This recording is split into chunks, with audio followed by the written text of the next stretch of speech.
வணக்கம், கேவி பேருடைய ஃபார்ம்ல இருந்து ஹரிஸ் பேசுறேன். நம்ம லொகேஷன் பார்த்தீங்கன்னா திருப்பத்தூர் டிஸ்ட்ரிக்ட் மத்தூர் ஏரியாவில் இருக்கும். இப்போ பார்த்தீங்கன்னா நம்ம ஃபார்ம் நியூவாக போட்டுட்டு இருக்கோம்.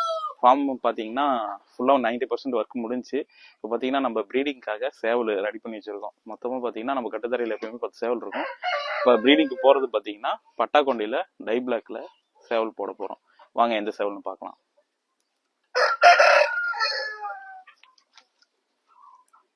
இதோட வெயிட்னு பார்த்தீங்கன்னா 4.5 கிலோ இருக்கு. எடுத்துட்டு வந்து பார்த்தீங்கன்னா தாடை கட் பண்ணி கொண்டையை கட் பண்ணி கொண்டை லைட்டாக சாஞ்சிருச்சு, கொண்டையை கட் பண்ணி ரெடி பண்ணி வச்சிருக்கோம். இப்போ ப்ரீடிங் போட போகிறோம். இதில் இருந்து சிக்ஸ் எடுக்கிறத நம்ம கஸ்டமருக்கு கொடுக்கலாம். இப்போ நம்ம இதுக்கு என்னென்ன ஃபீமேல் போடுறோம்ட்டு வாங்க பார்க்கலாம். அதாவது 4 ஃபீமேல் எடுத்து வச்சிருக்கோம். அது இது என்னென்ன வெரைட்டின்னு இப்போ காட்டுறேன். இந்த ஃபீமேல் பார்த்தீங்கன்னா இப்போ பட்டாக்கொண்டை சேவலுக்கு பட்டாக்கொண்டையில் ஃபீமேல் போட போகிறோம். அதாவது கருங்கேரியில் வெள்ளைக்கால் வெள்ளை மூக்கு கிடைக்கிறதே ரேர் கலெக்ஷனு. இது ஃபர்ஸ்ட் ஃபீமேல். நல்ல லைனிங் செட்டு, நல்ல வைப்ரேஷன்ல சண்டை இருக்கு. நம்ம பேரண்ட்டை பார்த்து தான் எடுத்திருக்கோம். இது பாத்தீங்கன்னா நம்பர் 2 ஃபீமேல்ல நல்ல கோவதாடியில நல்ல ஒரு 3.5 கிலோ லைனிங் செட்ல நல்ல ஹைட் வெயிட்ல எடுத்திருக்கோம்.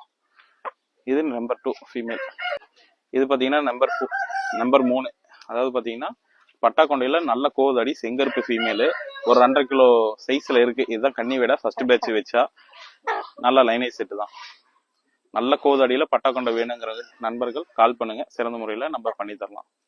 இது பாத்தீங்கன்னா நம்பர் 4 நம்மளோட ஓன் பிரீடிங்ல ஃபீமேல். அதாவது நம்ம கிட்டே இதோட அம்மா இருந்துச்சு, அதுல இருந்து சிக்கு. இது பாத்தீங்கன்னா இப்போ ஒரு 3.5 கிலோ சைஸ்ல இருக்கு. நல்ல ஹெவி சைஸ்ல பட்டாக்கொண்டையில செங்கருப்பு ஃபீமேல் தான்.